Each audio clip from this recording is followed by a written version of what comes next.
Olá, boa noite, pessoal do Já Passei Educação. Eu, professor Fábio Inácio, estou aqui hoje para falar com vocês mais um simulado, né? E hoje a gente vai falar aqui da LDB, né? Então, Lei de Diretriz e Bases da Educação. Você pode comentar, né? Aí, participar junto com a gente desta live. A LDB é uma lei muito importante, tá? Uma lei importantíssima aí. Ela é a base, né, da educação brasileira, tem caído bastante aí nos concursos, tá? Então, eu estou ajustando aqui só para a gente começar, esperando o pessoal também entrar, para a gente dar início à aula de hoje, tá? Então, nossa live da LDB, você tem aí os cursos do Já Passei também, para você estar acessando aí nos links, né? E você pode participar aqui ao vivo com a gente, tá bom? Aí o pessoal está chegando, vocês podem colocar aí o nome, dar uma boa noite também, para que você possa participar aqui conosco. Coloca seu nome, a cidade que você está falando, sempre importante aí para a gente estar interagindo com vocês, tá bom? Então, vamos lá? Vamos começar a nossa aula. Eu vou aqui já para a nossa tela, né? Então, vamos lá. Vamos falar aqui da LDB simulado, né? Simulado da Lei de Diretrizes e Bases da Educação Nacional, conhecida como LDBEM, também o pessoal chama assim, né? Então, vamos lá, vamos fazer a primeira questão. Aqui, a Fernanda. Opa, saiu a tela aqui. A Fernanda, a Alessandra, boa noite. Fernanda de São Paulo, Alessandra, Marisa também aqui conosco. Então, também a Maria, boa noite, São Paulo, galera de São Paulo toda aí participando aqui na nossa live, tá? Tem aqui também, deixa eu ver aqui, quem é que está aqui? Fernanda, boa noite. Rebeca, bem, todo mundo aí aqui conosco na nossa live. Bom, vamos lá para a gente começar. Primeira questão, VUNESP, segundo, a Jéssica também está aqui. Quem mais? Nossa, o óculos está. Alcileide, Amanda de Embu-Guaçu, acompanhando aqui também a nossa live. Então, olha só, VUNESP, segundo as diretrizes e bases da educação nacional, né, a nossa Lei 9.394 de 96, em seu artigo 23, o calendário escolar deverá adequar-se às peculiaridades locais, inclusive, e a critério do respectivo sistema de ensino, sem com isso reduzir o número de horas letivas prevista nessa lei. Olha aqui, ó, informação importante. Não reduzir o número de horas letivas. Assinale a alternativa que preenche corretamente as lacunas do texto, tá? As lacunas estão aqui, né? Faltou aqui a lacuna. Bom, olha só, sociais e culturais, né? Então, artísticas e ambientais, as lacunas seriam aqui, né? Turísticas e socioambientais, profissionais e educacionais, climáticas e econômicas. E aí, qual que você responderia nessa? Simone também está aqui. Boa noite, Cláudio, Juliana Gomes, todos aqui com a gente. Lembrando que aqui é artigo 23, né? Inclusive, aí aqui, ó, seria o espacinho, ficou bem pequenininho aqui, né? Ficou bem pequenininho o espacinho. Seria sociais e culturais, artísticas, ambientais, turísticas, socioambientais, profissionais e educacionais e climáticas e econômicas. Qual você colocaria aí, tá? Lembrando que aqui, ó, deve se adequar às peculiaridades locais, inclusive, né? Então, vamos ver o que a galera está colocando aí. Olha, muita gente já respondendo. Então, se você respondeu letra E, você acertou. Realmente aqui é locais, inclusive climáticas e econômicas. Por que, gente, climáticas e econômicas? Por conta da questão realmente aí de toda situação que o Brasil tem, da diversidade, né? Nós temos lá as populações ribeirinhas, por exemplo, aonde você precisa aí de, né, mudar ali o calendário por causa das cheias dos rios, as questões também de agricultura, né, colheita, enfim, por isso climáticas e econômicas, né? E nós vamos ver por que no artigo 23, olha aqui o artigo 23, deixa eu mudar aqui, opa, já passei aqui, olha só o que está aqui no artigo 23. A educação básica poderá organizar-se em séries, isso é uma informação importante, anuais, períodos semestrais, ciclos, né? Ciclos também, certo? Grupos não seriados também com base na idade, competência e outros critérios, ou forma diversa de organização, sempre que o interesse do processo de aprendizagem assim o recomendar. E aqui, ó, no parágrafo 1, a escola poderá reclassificar os alunos, inclusive quando se tratar de transferências entre estabelecimentos situados no país e no exterior, tendo como base as normas curriculares legais gerais, né? Então, a gente vê, temos alunos que vêm do Haiti, da Venezuela, da Síria, deixa eu ver, outros países, Bolívia. Então, enfim, a gente tem alunos que vêm de vários países para o Brasil, e quando eles chegam aqui, lógico, o sistema de lá é diferente do nosso, e aí a gente faz um processo de reclassificação, normalmente pela idade, né, porque tem a barreira do idioma, enfim. E aí vem o parágrafo 2, ó, o calendário escolar deverá adequar as peculiaridades locais, inclusive climáticas e econômicas, a critério do respectivo sistema de ensino, sem com isso reduzir o número de horas letivas. Então, reduzir o número de horas letivas, gente, não pode, tá? Não pode, é muito claro isso no artigo 23. Deixa eu ver, a Agnes também, boa noite, Agnes. A Agnes está aí com a gente, certo? Então, o artigo 23 caiu em prova, né? E é um artigo importante aí para a gente entender que reduzir hora letiva, nem pensar, tá? Certo? E aí, claro, situação climática e econômica. Vamos ver uma questão do novo IBAN, e essa questão é uma clássica, né? Porque ela fala das carga horária mínima. E essa questão sempre aparece nos concursos, né? Então, olha só, é correto afirmar que nos termos da Lei 9.394 de 96, a carga horária mínima anual do ensino fundamental será de A. 1.000 horas, distribuídas em no mínimo 200 dias de efetivo trabalho escolar, excluído o tempo reservado aos exames finais, quando houver 800 horas, na letra B, distribuído em no mínimo 200 dias de efetivo trabalho escolar, incluído o tempo reservado aos exames finais, quando houver 1.000 horas, distribuído em no mínimo 200 dias de efetivo trabalho escolar, incluído o tempo reservado aos exames finais, quando houver, e D, 800 horas distribuídas em no mínimo 200 dias de efetivo trabalho escolar, excluído o tempo reservado aos exames finais, quando houver.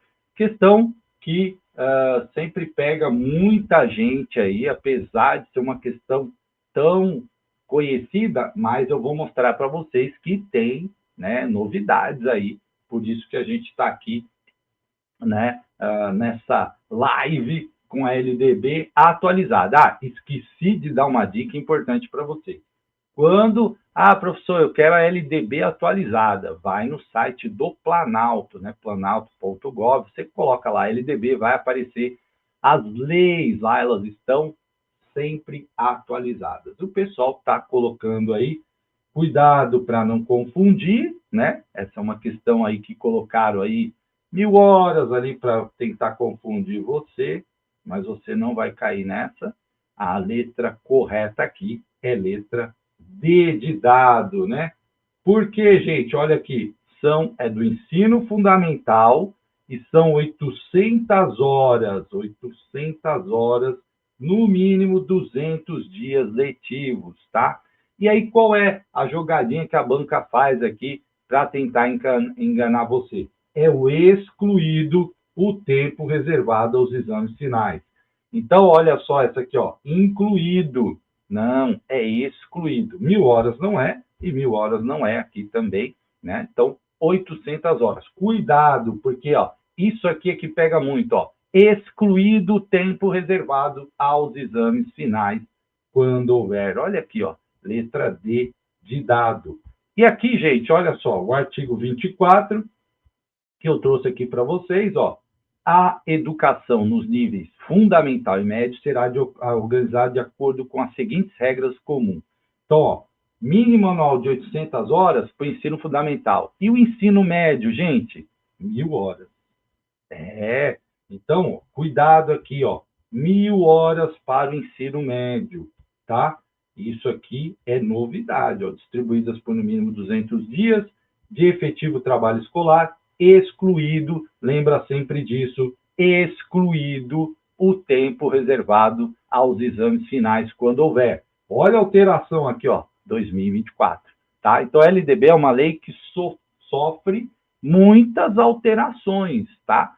Ela sofre muitas alterações, praticamente todo ano tem alteração na LDB. Então, a gente precisa estar muito atento, principalmente com questões, né? Então, quando você estudar, cuidado para não pegar nenhuma questão desatualizada. Então, 1.000 horas para o ensino médio, 800 horas para o ensino fundamental, 200 dias de efetivo trabalho escolar, excluído o tempo reservado. Não esqueça do excluído. Você vai ouvir minha voz falando excluído o tempo reservado aos exames finais. Cuidado, porque são detalhes que a banca sabe que o pessoal, né, ali. Então, o 1.000 ali foi para confundir, né? 1.000 eles colocaram aqui para confundir você, né? Mas se você não tivesse atento aqui na questão do ensino fundamental, tá? E essa é uma questão que é recorrente, gente. Sem brincadeira. Muitas provas aparece essa questão. Direto aparece essa questão. Processo seletivo. E na educação infantil também é 800 horas, tá? Quem perguntou aqui foi a Alcileide, né? 800 horas, também 200 dias letivos. Lembrando, né, que a pré-escola é obrigatória e a creche não é de frequência não é de obrigatória, né? A pessoa matricula na creche se ela assim quiser. Não é obrigatório do 0 aos 3 anos a matrícula. Agora, do 4 anos na pré-escola, sim. Aí é obrigatória, tá? Educação infantil segue as 800 horas e 200 dias letivos, né? Vamos lá. Olha só, novo IBAN de novo, né? De acordo com a Lei 9.394, o dever do Estado com a educação escolar pública será efetivado mediante a garantia de a educação básica obrigatória e gratuita dos 4 aos 18 anos de idade. B. Oferta de ensino noturno regular mediante remuneração. C. Educação infantil gratuita às crianças de até 5 anos de idade. D. Atendimento educacional especializado gratuito aos educandos com deficiência, transtornos globais do desenvolvimento e altas habilidades ou superdotação, transversal a todos os níveis, etapas e modalidades, obrigatoriamente na rede regular de ensino. Opa, e aí, gente? Também, boa noite, Fábio Clécio, meu xará, está aí. Boa noite também. Essa aqui, ó, uma questão aí também que aparece muito nas provas, que é várias informações aí da LDB. Então, vamos ver aí se o pessoal coloca certinho. Também tem aqui, chegando aqui, ó, a Lucivalda. Boa noite. Boa noite. O pessoal está colocando aí. Ó, LDB, gente, é uma lei gigante, né? Tem muitas informações, muitas alterações, mas se você entende a LDB, é aquilo que eu falo. Tem partes da LDB que são essenciais, os princípios, né? Princípios, por quê? Sem entender os princípios, sem entender o DNA da educação brasileira e, obviamente, todo mundo ali, os autores contemporâneos, né, tem muito a ver com o que está na LDB, né, porque a LDB surge, né, de todo esse arcabouço teórico, pedagógico que existe no Brasil e, obviamente, ela traz aí muitas informações. Então, vamos lá. O pessoal está respondendo, vamos aqui com a nossa canetinha falar o que está errado em algumas questões. Sim, ensino obrigatório dos 4, aí 18 não, né? 17, né? Então, aqui está errado. Essa primeira está errado porque é 17 anos, né? Então, olha só, oferta noturno regular. Fábio já mandou aí, ó, né, uma errada aí na letra que nós vamos comentar. O oferta de ensino noturno regular mediante remuneração? Não, né, gente? Não, né? Oferta de ensino regular para aqueles que não tiveram oportunidade de cursar na idade correta. Portanto, também a B está fora, certo? Aí, olha só, a D, olha como a D é bonita, né? A D engana, hein? A D, cuidado com a D. Ela fala assim, atendimento educacional especializado gratuito aos educandos com deficiência, transtornos globais, desenvolvimento de altas habilidades ou superdotação. Aí vai perfeitinha, transversal a todos os níveis, olha, né? Então, esse é o tipo de questão que a gente erra, porque às vezes a gente olha ali, vai lendo, e aí a gente não tem a paciência de ler tudo, ou ler com muita atenção, porque a gente está cansado, né? E aí olha o erro aqui, ó, obrigatoriamente. Não é obrigatoriamente. Qual é a palavrinha que se usa aqui? Preferencialmente na rede regular de ensino. Não é obrigatoriamente, tá, gente? Cuidado, cuidado. Agora, a letra C, sim, está correta. Educação infantil gratuita até 5 anos de idade. Corretíssimo. Letra C, de casa. Né? Olha só. Boa noite a Eva. Né? Então, é preferencialmente, viu, gente? As bancas adoram fazer essa troca de palavras. E o que acontece nas provas, gente? Você fazendo uma prova, né? Você já leu bastante e tal. Eu tenho até um livro aqui que é O Cérebro, né, que engana e tal. Por que acontece? O nosso cérebro vai ficando cansado, obviamente, e aí às vezes a gente dá uma bobeira e erra uma questão que a gente acertaria. Né? Normalmente a gente acertaria, mas devido ao cansaço. Então, é sempre importante você ler com muita atenção, com calma, para você poder responder corretamente. Olha as palavras, né? Vê se está tudo certinho. Fala, nossa, essa D, a C está certa, a D parece que está certa. Tem alguma coisinha aí nessas duas, né? Então, olha com calma, certo? E aí, tem que olhar, por exemplo, normalmente aquelas questões que tem, você vê muitas coisas curtinhas, né? A A é curtinha, B é curtinha, C é curtinha, e a D é a maior. Aí, né? Bom, vamos olhar essa D com calma, porque é muito texto. Então, vamos dar uma olhadinha com calma para você não perder questão, tá? Então, isso é uma dica que eu dou. Errei muitas questões de bobeira. Aí, sabe aquela sensação que você sai da prova e fala, nossa, essa eu acertei. Aí, quando você vai ver, você fala, nossa, gente, como eu não vi aqui o preferencialmente, né? Então, isso é uma sensação muito ruim, porque você sabia da questão, né? Estudei com você para o concurso de... eu não vi aqui, ó. Mas fui embora para Sergipe, hoje trabalho em Sergipe. Olha o Fábio Clécio, está lá em Sergipe. Que legal, hein, Fábio? Eu adoro o Nordeste, né? Então, eu tenho que ir para lá, vou para lá esse ano ainda. Bom, educação infantil, então, é até 5 anos de idade. Aqui tem um detalhe, né, gente? Eu estudo quando a prática atrapalha a gente na prova. Eu estudo numa escola e tem lá uma criança de 6 anos de idade na educação infantil, na pré-escola. Pode ocorrer isso? Sim. Por quê, gente? Existe a data de corte, né? Que é 31 de março. Então, eu, por exemplo, que nasci no dia 2 de abril, se fosse hoje, eu entrando na escola hoje, eu entraria na pré-escola de 4 para 5 anos, né? Então, eu ficaria na creche até os 4 anos, entraria de 4 para 5 anos, e eu entraria no primeiro ano de 6 para 7 anos, porque meu aniversário é 2 de abril, é depois da data de corte, tá? Então, cuidado com isso, né? O Fábio está lá em Sergipe acompanhando a gente, já morou aqui em São Paulo, né? É claro, o Nordeste é fantástico. Bom, letra C, de casa, viu, gente? Então, cuidado aí nessa questão pré-escola de 4 e 5 anos, tá? Lembrar da data de corte, mas isso é um detalhe aí, ok? Bom, vamos lá para mais uma questão. Número 4,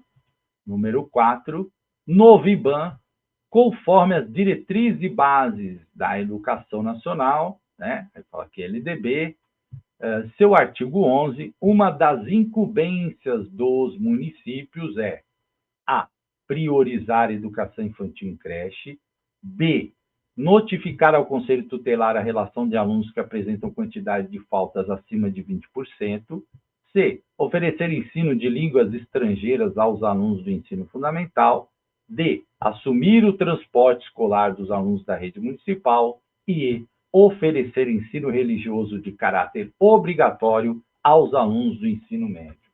Então, uma questão aí do artigo 11, que fala da incumbência dos municípios, tá? E aí eu vou falar o que é a incumbência de cada um, do Estado, do município, do governo federal. Então, respondam aí essa questão, porque ela também é bastante interessante e fala sobre competências, né? A educação brasileira, ela vamos dizer assim, ela é um sistema que tem o governo federal, certo? O MEC, Ministério da Educação, tem os governos estaduais, com as suas secretarias de Estado, e tem os municípios com as suas secretarias municipais ou as suas diretorias, né, os seus departamentos de educação. Em alguns municípios, a educação não é uma secretaria, é um departamento, tá?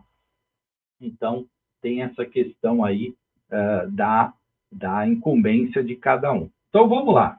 Qual será a incumbência do município?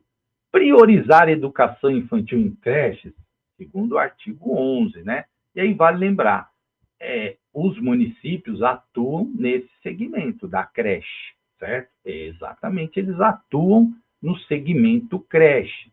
Mas o artigo 11 diz, né, que é priorizar a educação infantil? Não, né? Ele não diz isso, ele não diz priorizar a educação infantil em creche, embora as creches sejam responsabilidade do município, tá? É responsabilidade municipal as creches. Notificar ao Conselho Tutelar os alunos que apresentam faltas acima de 20%? Não, né? Não é isso que diz o artigo 11, e mesmo aqui seria 30%, né? Mas não é o que está no artigo 11.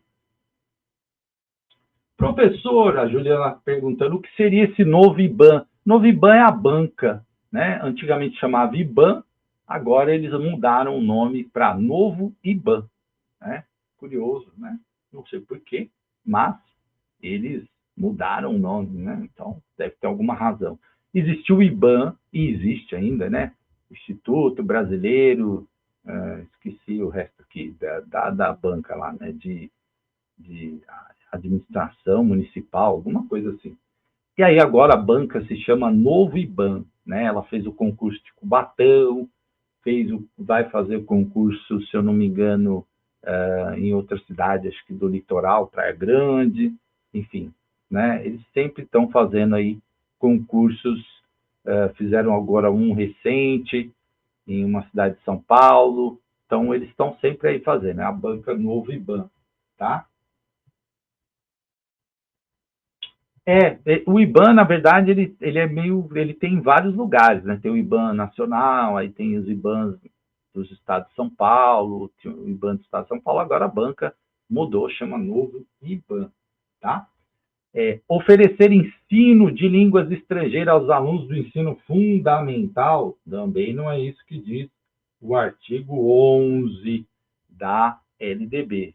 E aí diz assim, oferecer o ensino religioso de caráter obrigatório. Também não é isso. Por que, gente? Ensino médio. Ensino religioso, ele é ofertado, mas ele é facultativo para o aluno, né? O aluno faz ou não, se ele quiser, né? Mas tem muita rede que nem oferece o ensino religioso, tá? E aí, claro, é letra D de dado. Assumir o transporte escolar dos alunos da rede municipal, né? Rede municipal é assumir o transporte, tá? Eu estou olhando aqui as mensagens. Aí a Simone Santos está comentando aqui, né? O processo seletivo aqui de São José dos Campos foi o IBAN quem fez. Uma prova boa de fazer, gostei bastante, tá? Eu confesso que eu não sou muito fã da Banco IBAN, não, né? Eu sou concursado e um dos concursos que eu passei foi do IBAN, mas eu não sou muito, né, fã, não, né? Então, só voltando aqui, o Fábio está comentando aqui, o ensino religioso, você tem que ofertar ele, né? Tem que ofertar, mas o aluno cursa, se ele quiser, é facultativo, tá? A oferta é obrigatória e o cursar é facultativo. Muitos municípios nem ofertam ensino religioso, né? Mas é aquelas coisas, né?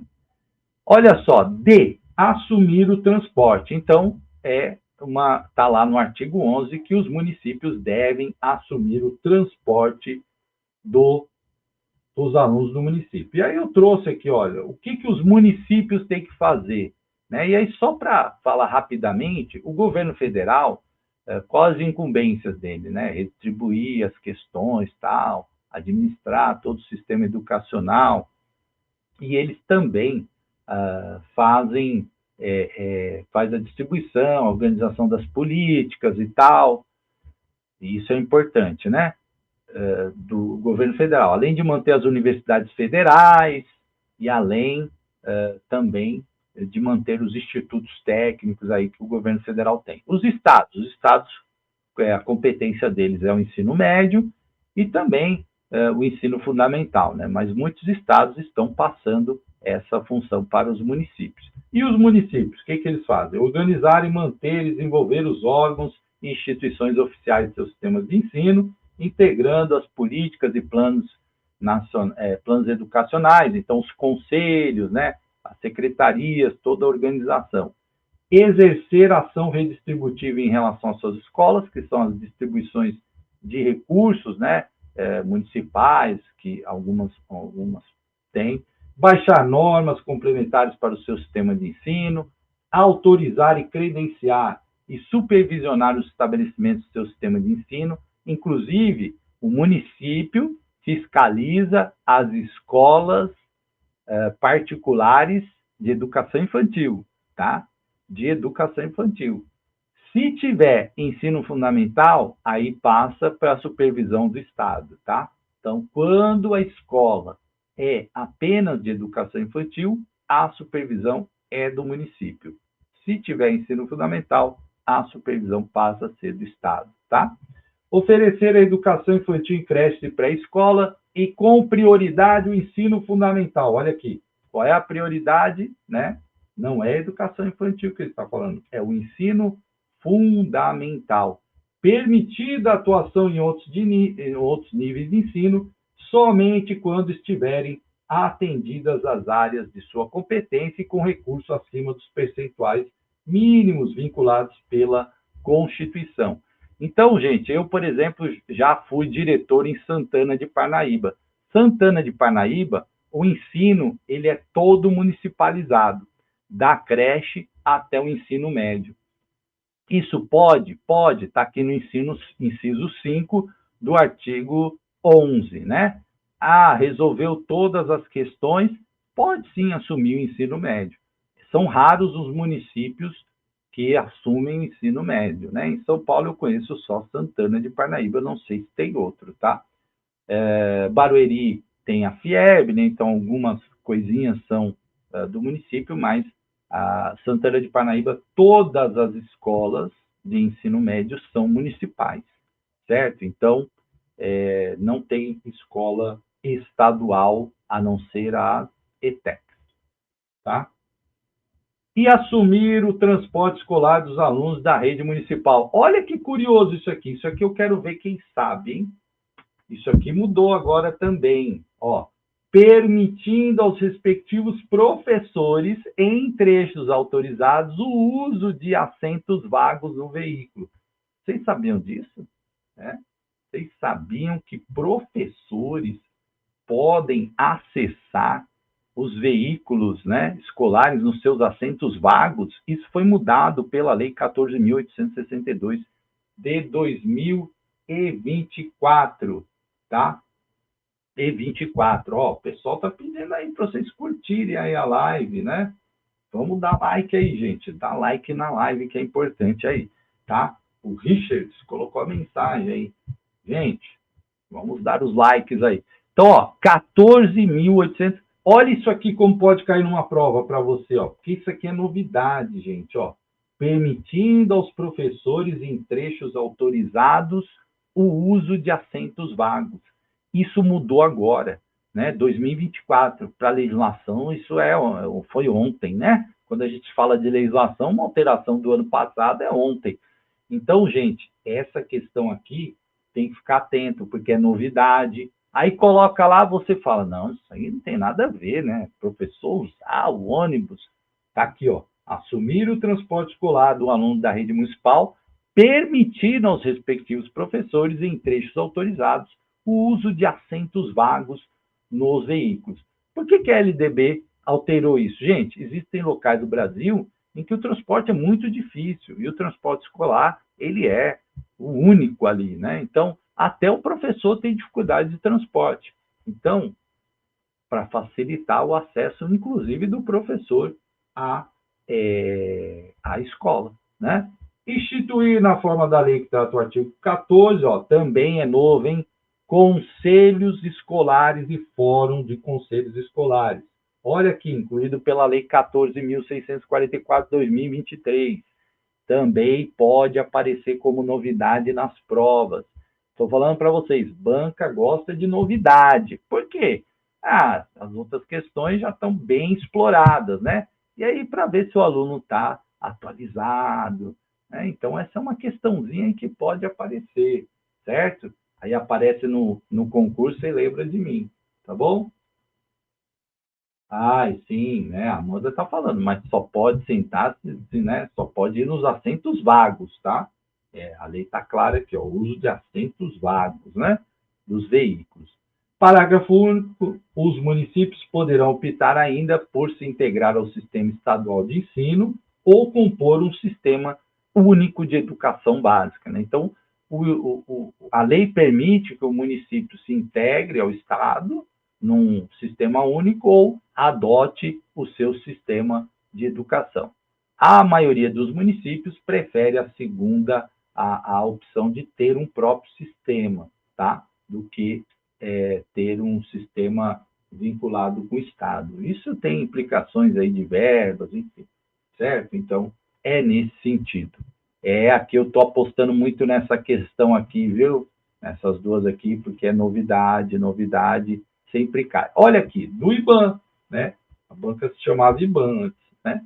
Assinale a opção que apresenta texto da Lei Diretriz e Base da Educação Nacional acerca da educação bilíngue de surdos.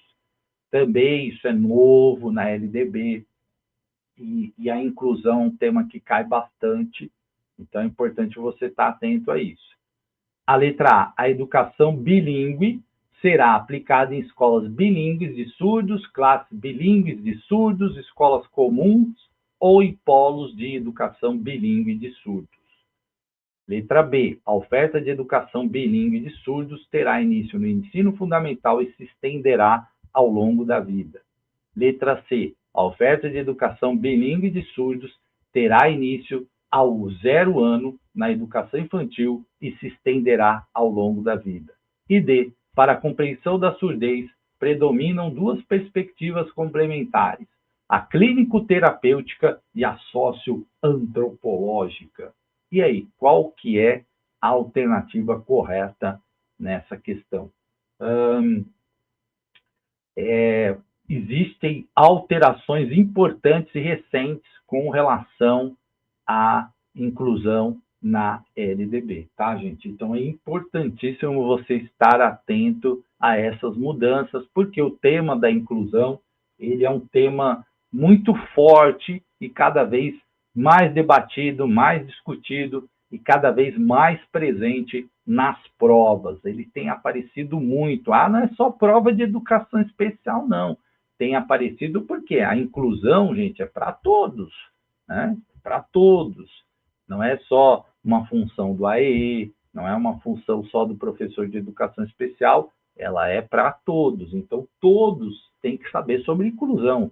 O gestor, o diretor, o coordenador, né? O orientador, a professora da sala, auxiliar, todo mundo tem que saber sobre inclusão. Então, vamos lá. Qual que é a alternativa correta? O pessoal está aí colocando, né? E aí, gente, ó, eu não lembro, professor, não li esse, não lembro. Então, vamos lá, dicas importantes. A oferta de educação bilíngue terá início no ensino fundamental? Olha só, gente, quando a gente fala de inclusão, é o meu lema, que eu falo assim, inclusão é do zero até onde a pessoa quiser, né? Até o fim. E aí, olha só, a letra B fala que começa no ensino fundamental. Então a gente excluiu a educação infantil? Não pode, né? É aquela regra que eu falo, está excluindo, né? Não pode. E a gente fala que a educação, a inclusão, ela se dá preferencialmente no ensino regular, lembra? Então, a gente também vai descartar aqui e nós vamos, e aqui não tem nada a ver, né? Clínico, terapêutico, socioantropológica, né? Aí, compreensão da surdez, aí aqui misturou medicina e a gente tem que ter muito cuidado com isso, viu, gente? De não misturar. Saúde é saúde, educação é educação. Então, pessoal aí, a gente tem que ter muito cuidado, porque às vezes a gente tem uma vontade de dar diagnóstico.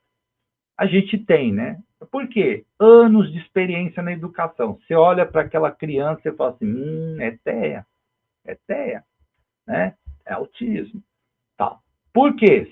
O teu olhar, né? Você percebe ali, enfim, uma série de coisas. Mas nós somos da educação, nós somos pedagogos, nós somos professores, então a gente não dá diagnóstico.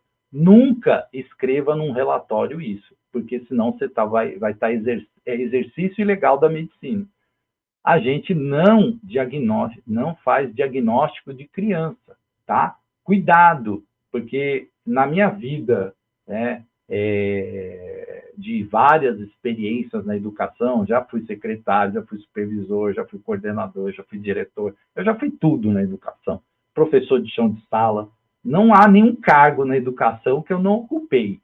Então, já teve situações do professor escrever isso e a mãe mover um processo contra o professor, tá? Então, é muito cuidado. Não escreva diagnóstico, escreva um relatório, comportamento, coisas que você observou, mas nunca escreva, essa criança aqui provavelmente tem TEA.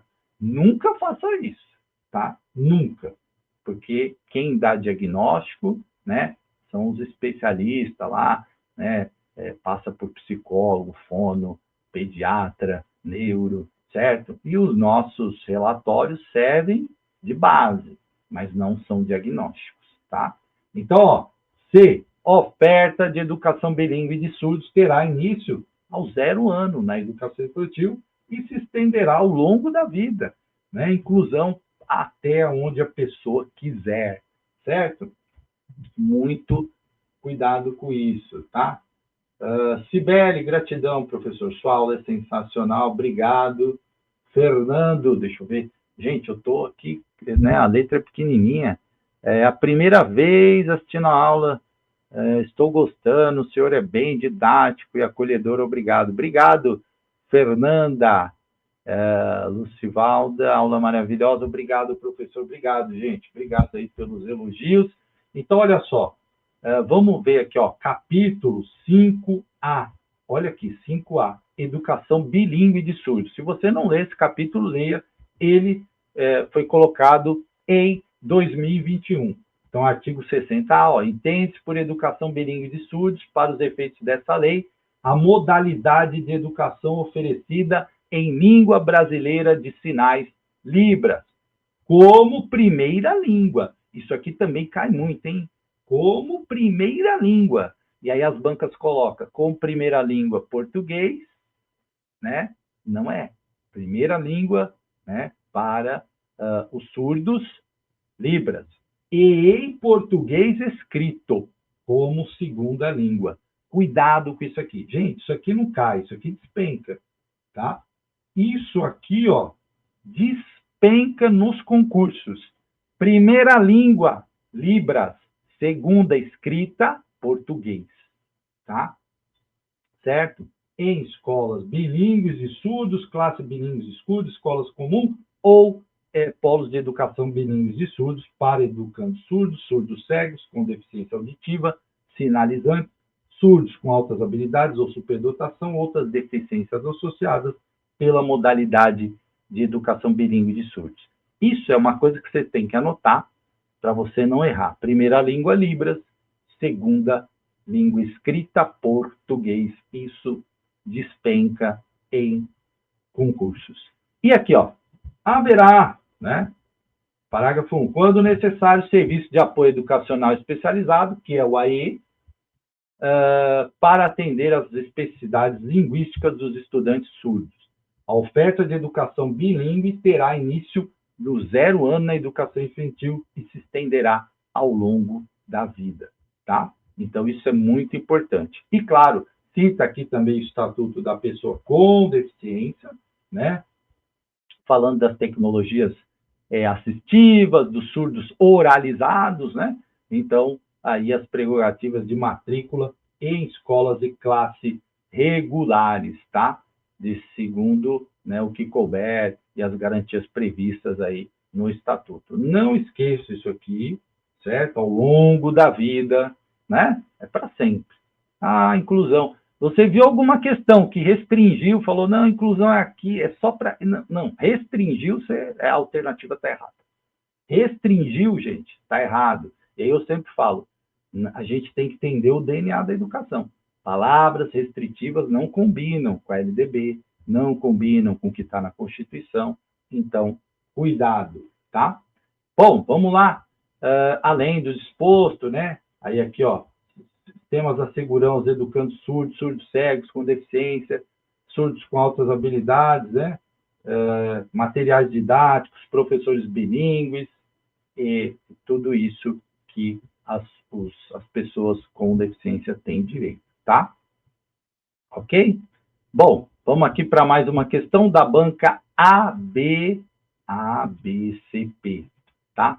Segundo a Lei 9.394, a educação alimentar e nutricional será incluída entre A. Projetos de educação e cidadania, B. Eventos escolares temáticos, C. Serviços oferecidos pela escola ou D. Temas transversais. Também a educação alimentar saudável tem aparecido bastante, né, como tema aí, criando muitas polêmicas, né, muitas polêmicas. Deixa eu cumprimentar aqui a Sueli, né, o Guilherme, Cibele, todo mundo aí. Então, principalmente por conta de restringir aí uma série de coisas, né? E aí sempre cria aí umas situações chatas, né? Bom, a galera tá afiada e realmente, quando a gente fala desse tema, ele deve ser incluído em temas transversais, tá?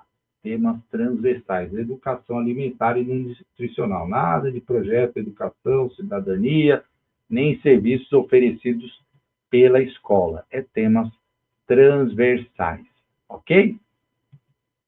Olha aqui, ó, os currículos, artigo 26, de educação infantil do ensino fundamental devem ter base nacional comum, que hoje é a BNCC, né?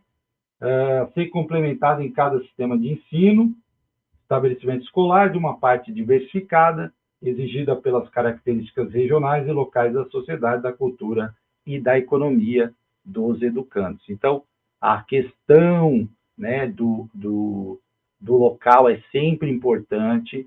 Então, você viu alguma questão que está falando que não deve considerar o contexto onde as crianças vivem, o bairro, a cidade, está errado.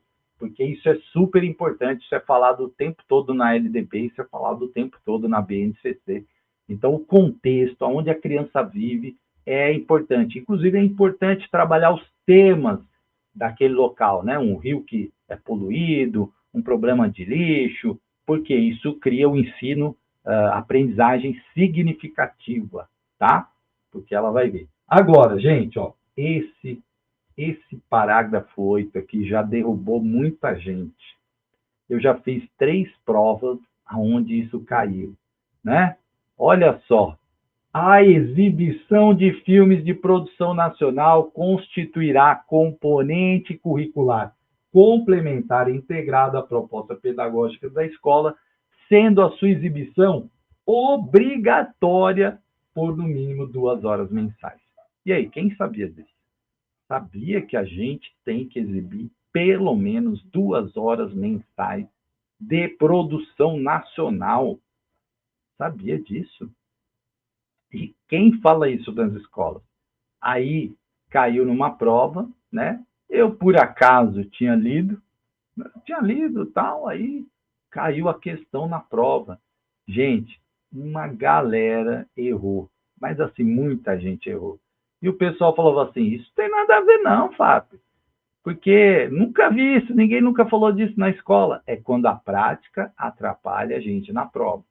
Porque é raro algum coordenador chegar para a gente e falar assim, gente, nós temos que exibir 2 horas mensais de filme, né? Não tem, gente. Então, isso é uma questão que derruba muita gente. E eles colocam, às vezes, 2 horas semanais, não, né? E aí isso é 2 horas mensais, isso é lei. E é obrigatório, olha o detalhe, hein? Obrigatório, né? Aí o pessoal fala assim, não, passou um filme da Mônica, já está tudo resolvido, né? Mas muita gente não sabe. E aí, 9A, a educação alimentar e nutricional será incluída entre os temas transversais. Essa questão aí acaba derrubando muita gente, tá?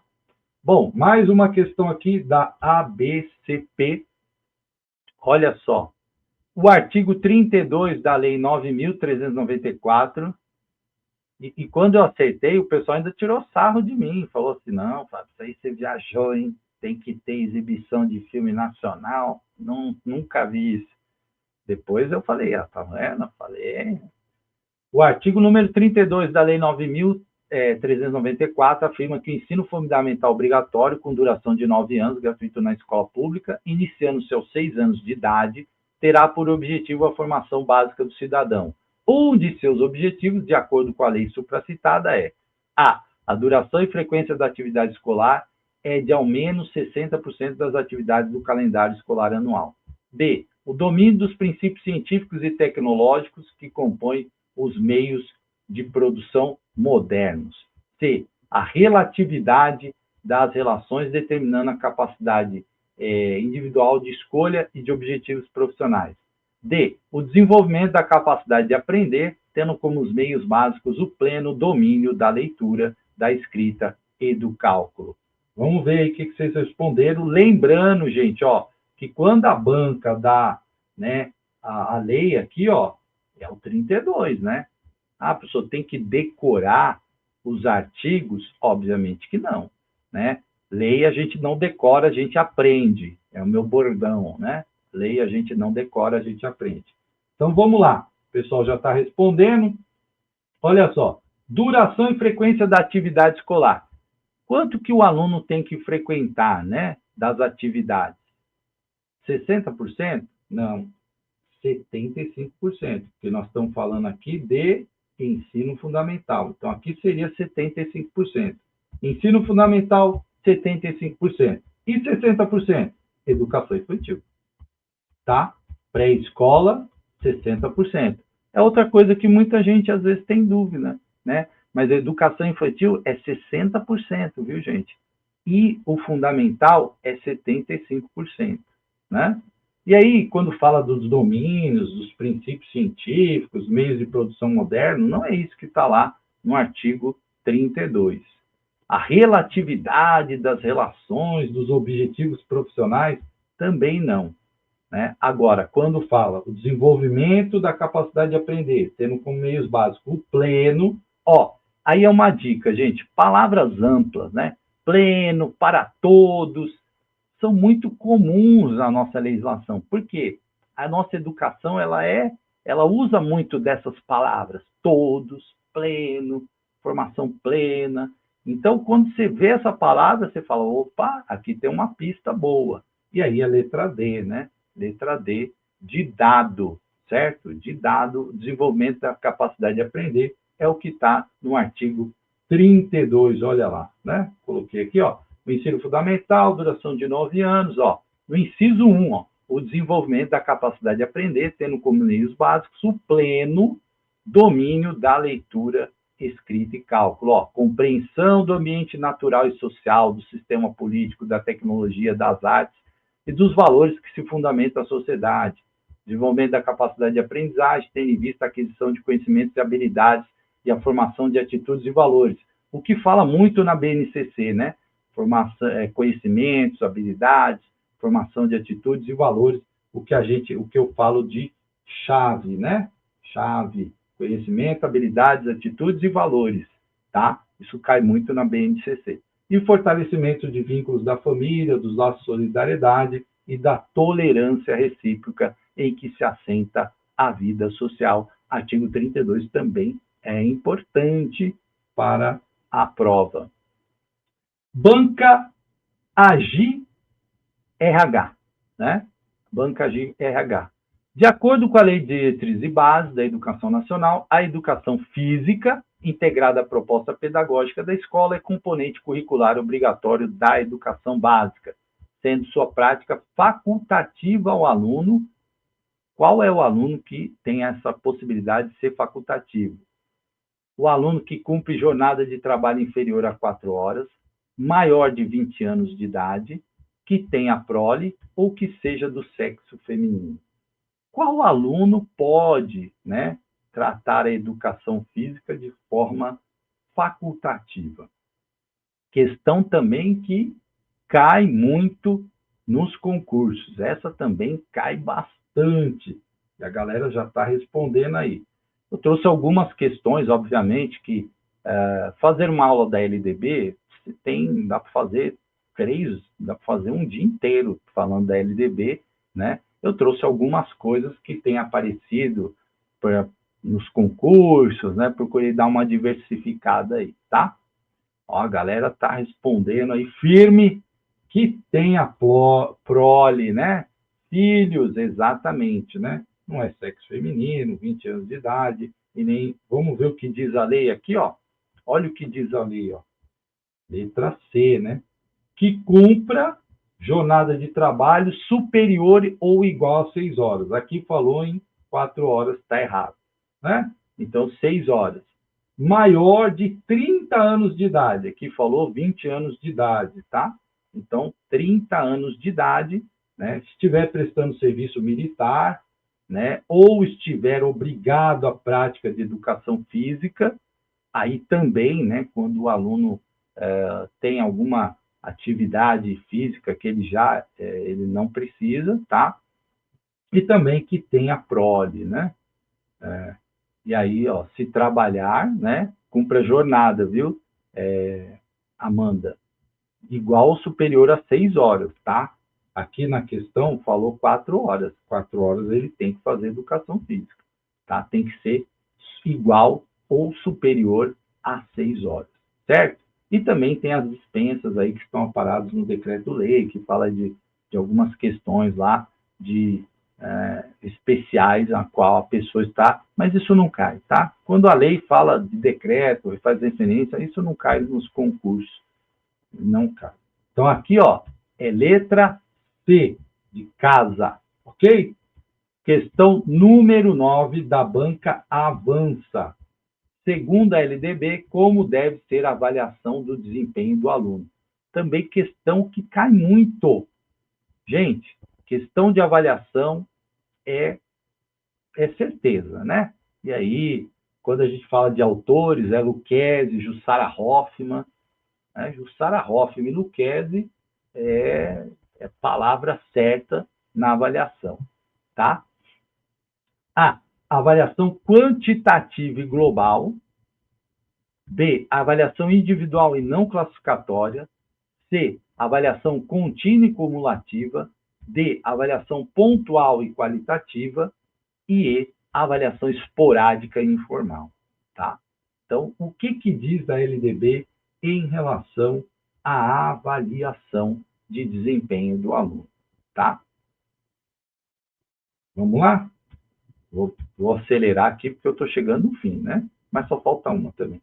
Avaliação quantitativa e global, não é isso. Individual e não classificatória, também a LDB não fala isso. Nem é pontual e qualitativa, nem esporádica e informal. Ela é contínua e cumulativa, tá?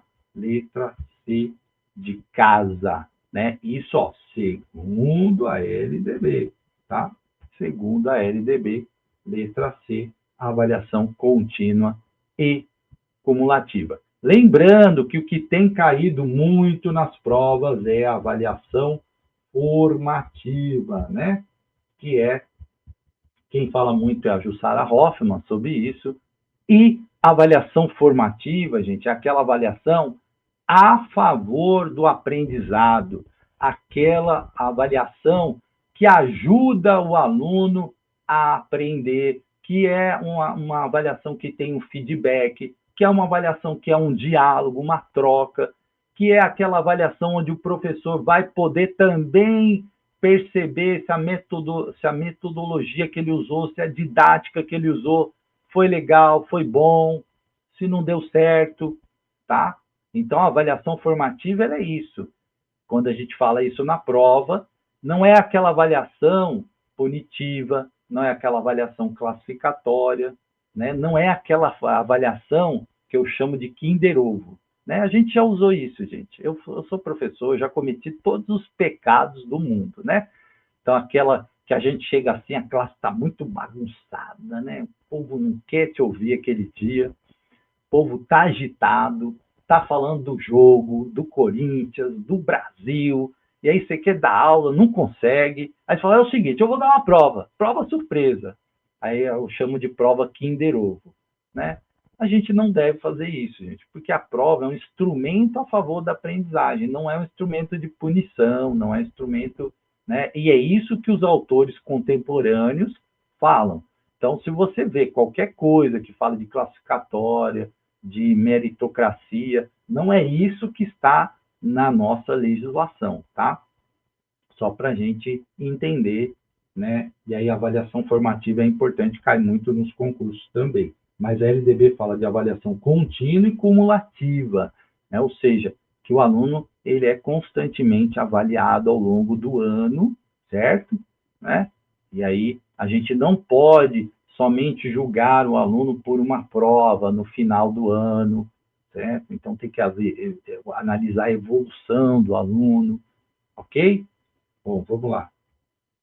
Número 10, essa eu peguei lá do Nordeste, ó, do Rio Grande do Norte, que é uma banca chamada Comperv, tá?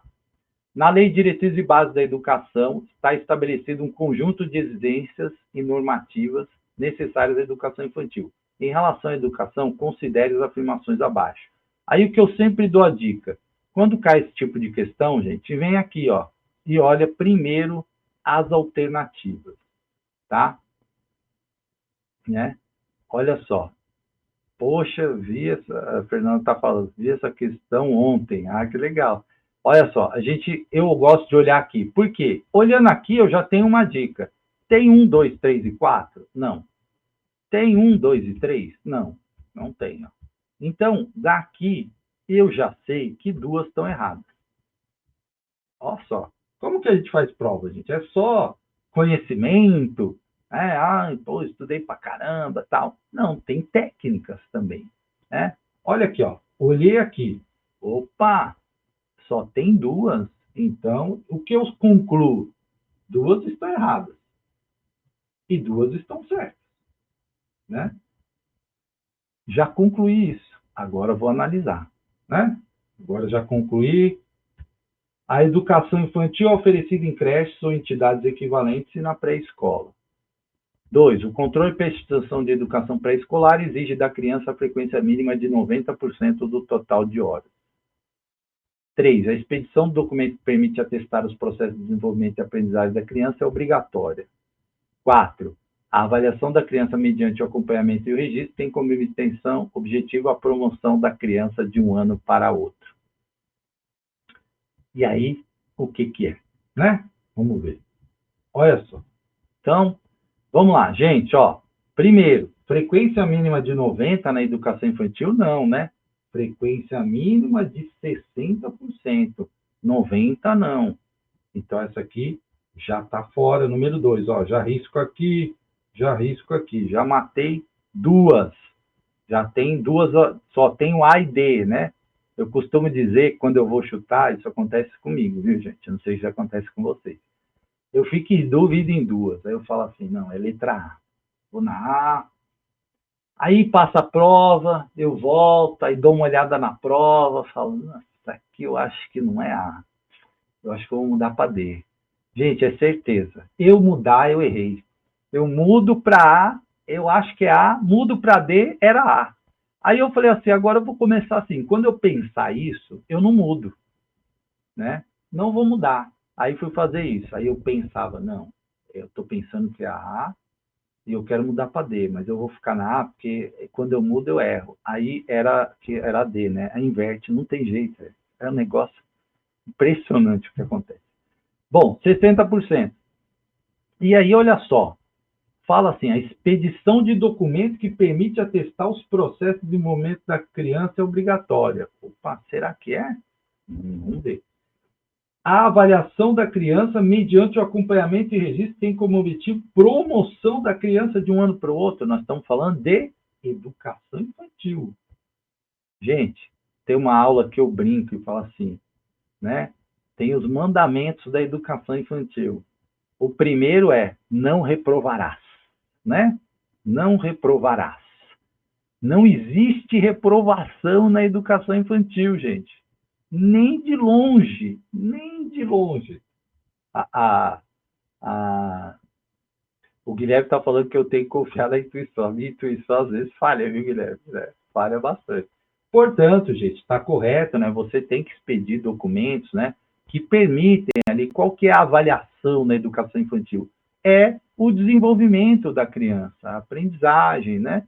Essa é a avaliação, tá? Jussara Hoffmann também fala isso, através dos portfólios, das observações, né? Da documentação, desenvolvimento. Então, 1 e 3, correto. Portanto, letra A de amor, tá? A de amor, certo, gente? Então, A de amor. Uma questão legal, porque você você revisa algumas coisas importantes, tá? E LDB, gente, é importante, eu não passei aqui, porque é um tema que já foi bastante falado, eu procurei trazer algumas outras coisas. É importante você ler os princípios da LDB.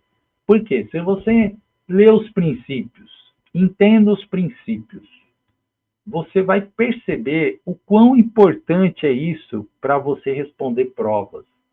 Princípios, eles dão aí a base da educação brasileira, dos pensadores.